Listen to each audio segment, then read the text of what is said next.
welcome again. This is the second paper session of SLERD 2022. My name is Janika Leoste. I will be hosting this session.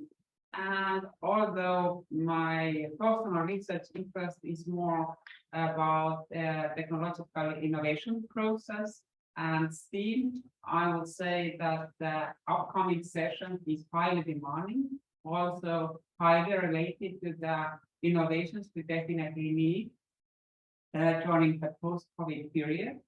And I wanted to give the stage or the floor to the first presenter.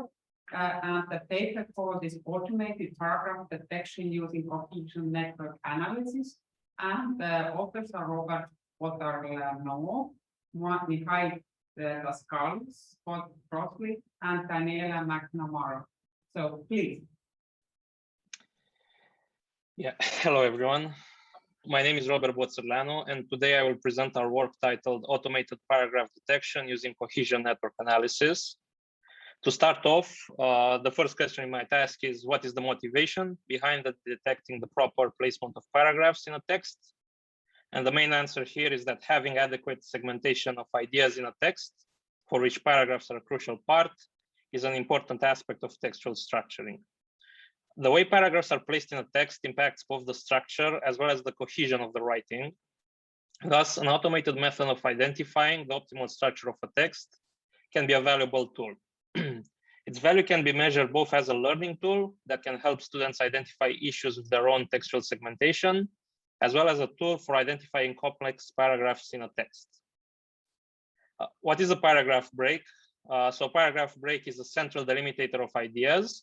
What this means is that paragraphs are supposed to help guide the reader of a text by clearly segmenting different semantic blocks. However, the placement of paragraphs is usually done intuitively and not systematically by writers, which can make this a difficult skill to teach. The detection of the correct paragraph placements in a text is not a trivial task to automate. And here we identified several issues. First is that the composition of paragraphs relates to the flow and sequencing of ideas in a text. Both of these are not easy to measure. Secondly, paragraph placement is influenced by both local and global cohesion. In other words, how sentences relate to each other and how paragraphs relate to each other. This is again a complex thing to measure. And finally, paragraph placement can also be influenced by stylistic choices of the author of the text, which is something that is also difficult to automate. Our approach has two stages in order to identify the proper paragraph placement of a text. The first is that we detect the optimal number of paragraphs that are meant to be in a text. Once we do this, we can then identify the proper structure of paragraphs in the text using sentence cohesion in order to select a number of paragraphs equal to the predicted value such that we maximize the cohesiveness of the text. In this work, then we aim to answer the following research questions. So to what extent is an automated model capable of predicting the optimal number of paragraphs in a text? And secondly, how adequate is the topology that our system proposes for a text? Next, I will describe our method in two parts. So starting with the corpus we used, our dataset consists of a combination of texts from the TESA corpus, as well as essays from the Writing PAL Intelligent Tutoring System. In total, we had over 5,000 essays that had between 3 and 7 paragraphs. We elected to use this range of paragraph counts in order to avoid malformed essays with fewer than 3 or more than 7, which would not have been representative for what we were trying to achieve. So the first part of our system predicts the number of paragraphs in a text. For this, we generate two sets of features. The first are surface level statistic features, which consist of things such as the count of words, sentences, word lemmas, stop words, distributions of parts of speech tags, as well as measures of specific connectors, such as cause and effect connectors, comparison connectors, emphasis connectors, etc. And these form a set of surface level statistics. In addition to these, we also consider cohesion-based features, and these consist of basically the cosine similarities between sequences of sentences in the text, and we call this the cohesion flow, which is basically a vector of cohesion scores between consecutive sentences. And then we also apply various statistical measures to this vector. We measure its mean, its standard deviation, kurtosis and skewness scores. We also take various quantile and percentile values. And this is the second set of features we use in predicting the number of paragraphs. So in order to do this, we consider multiple variables. The first of which is which type of embeddings do we use for the sentences in order to measure the cohesion scores. So in our approach, we use word embeddings consisting of either pre-trained word2vec embeddings using the Google News embeddings, or we train a word2vec model directly on the COCA dataset. After we obtain word embeddings, we need to convert them into sentence embeddings. In order to do this, we consider two approaches. The first is a simple unweighted average of the word embeddings, and the second is the smooth inverse frequency, in which each word is weighed by the inverse of its frequency in the text. So what this means is that rarer words will have a higher weight in the final average. In order to predict the number of paragraphs using these features, we construct a neural network. This neural network has two parts. The first is a fully connected network with a single hidden layer, which is applied on top of the statistical features and is meant to derive information from these. And the second is a recurrent neural network consisting of long short-term memory network, which is applied directly on the vector of consecutive cohesion scores, which we call the cohesion flow. We then combine these two and offer a final prediction for the number of paragraphs in the text. Once we have the number of paragraphs, which I will call P in this slide, we look to find the optimal structure of the text that matches the number of paragraphs. For this, we consider two approaches, which are both based on well-known clustering algorithms. The first we call top K, and it simply finds the highest P cohesion breaks, which are the consecutive sentences that are most dissimilar in the text. And between these sentences, we place paragraph breaks, and this is the resulting topology. And the second algorithm is a top-down approach we call divisive clustering. And we break down the text into its corresponding paragraphs.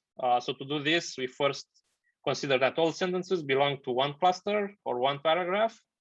And then for P-1 repetitions, we find the sentence that is most dissimilar to other sentences in its own cluster. And then we introduce a paragraph break before that sentence, such that all succeeding sentences are also assigned to the new cluster. And after we do these iterations, we will have the same number of P paragraphs in the text. So in order to evaluate the results of our method, we lean into the clustering approach for the second part, where we detect the structure of the text, and we measure the mean absolute error for detecting the number of paragraphs in the text, which is the first part. So in order to evaluate how well our paragraphs are assigned in the text, we adapt the silhouette score in order to assess the performance of how we create the paragraphs. The silhouette scores evaluates the extent to which an algorithm maximizes intra-cluster similarity and minimizes inter-cluster similarity. So what this means in our case, maximizing intra-cluster similarity means that sentences that belong to the same paragraph should have high similarity so that the paragraph is a cohesive block. And on the other hand, minimizing intercluster similarity means that paragraphs should not be too similar to each other. There should be a clear delineation between different paragraphs. So on this slide, we have the results for the two parts of our algorithm. On the left is the mean absolute error for the paragraph counting regressor. And on the right, the silhouette scores for the paragraph detection component. We can see like in the first case that we usually have a mean absolute error of one paragraph for the number of paragraphs we detect. And on the right-hand side, we see that the divisive clustering approach has the highest silhouette scores, usually combined with the pre-trained word-to-vec embeddings. So some observations from our results. First is that the system tends to generate longer paragraphs than those found in the original text. So the paragraphs generated by the system have 7.4 sentences on average versus 4.21 in the original texts. Secondly, the paragraph regressor, the paragraph count regressor, has a mean absolute error of 1.02. So deviations of more than one paragraph are rare. An empirical study of the various cases showing how the paragraphs generated look like when we have fewer, the same, or more paragraphs in the original text shows that the resulting topologies mostly make sense and tend to be, the paragraph breaks tend to be around the connectors. And finally, it's interesting that the algorithm tends to merge very short consecutive paragraphs, which is a good behavior generally. Finally, I will discuss some conclusions we drew from our work. So first of all, a benefit of our work is that it is largely unsupervised. The first part, the paragraph count regressor, is supervised. However, it does not require special labels. It is enough to have texts that are already paragraphed. And the second part, which uses clustering, is wholly unsupervised. Another benefit of our work is that modeling the structure of a text as a clustering task can provide insights into how well a written work is structured. And there are also several limitations to our work. The first is that the algorithm has 2 stages, which increases its complexity. And similarly, errors from the first stage, the estimation of the number of paragraphs, can propagate to the second one and cause suboptimal and unintuitive paragraph assignments. We have identified beyond the scope of this paper other possible avenues of research. The first is that in our algorithm, we maintain the original order of sentences in the text. However, the cohesion scores can be applied out of order as well. So this opens up the possibility of other tasks, such as detecting whether a sentence is well suited to a certain paragraph, or if it belongs to another paragraph entirely. Detecting whether a portion of a text is relevant and should be removed. So if it is very dissimilar from the rest of the text. And also detecting if a different ordering of certain sentences or groups of sentences can enhance cohesiveness. In addition, we use the aggregation of individual word embeddings. However, we could have used sentence embeddings directly, which may provide better results. We may also consider other clustering scores beyond the silhouette scores, since this is a pretty classic clustering algorithm.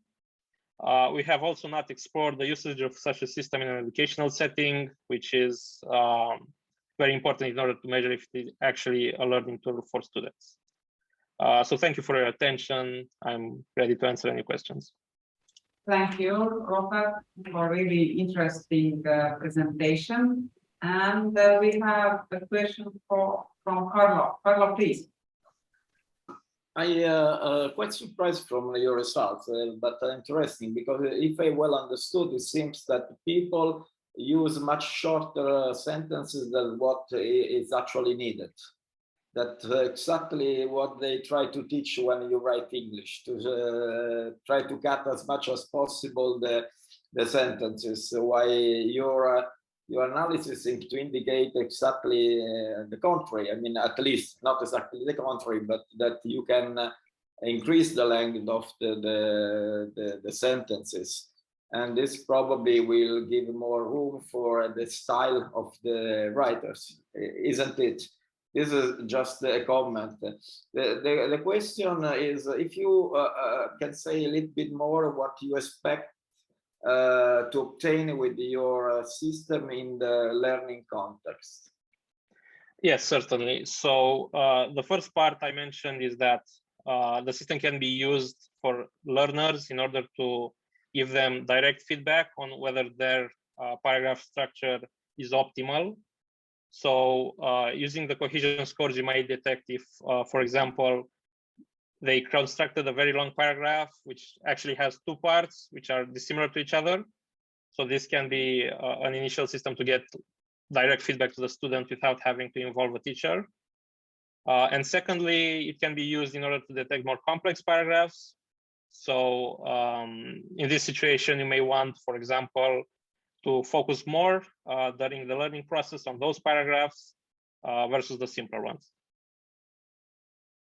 And so on my first comment, what do you think? Regarding your first comment, it is indeed a bit surprising. However, from our empirical study, we noticed that the very short paragraphs were indeed very, very short, like 1 or 2 sentences. And in this situation, generally, you can add more sentences and still form a valid paragraph. In that situation, the student may have been overeager in starting a new paragraph. Meanwhile, I would like to ask a question. I was really excited about this presentation and especially about the potential use in the educational context. And I was wondering, would your system or model would be helpful in the future for faculty to decrease the workflow when reading students' essays, for example? And also I started wondering who is right, the humans or the system? Maybe the less paragraphs is better or longer paragraphs are better. So could you just give some insights about this potential use in education context in the future? Thank you. Yes. So one of the first things you can use the system for is to detect whether the structure of the text is correct. So this can be used as a first evaluation step when evaluating the essay of a student. This isn't necessarily the most difficult part of evaluating the essay. However, if the student can craft their essay such that it has a proper paragraph structure, it can be easier to read. And this can definitely help, since obviously having very long paragraphs can be difficult to read. So this is the initial step. The main thing is that this kind of system is ideally used before it gets to any kind of teacher. So the student can get direct feedback before they actually submit their essay, so that it does end up in a better state than it would have without it.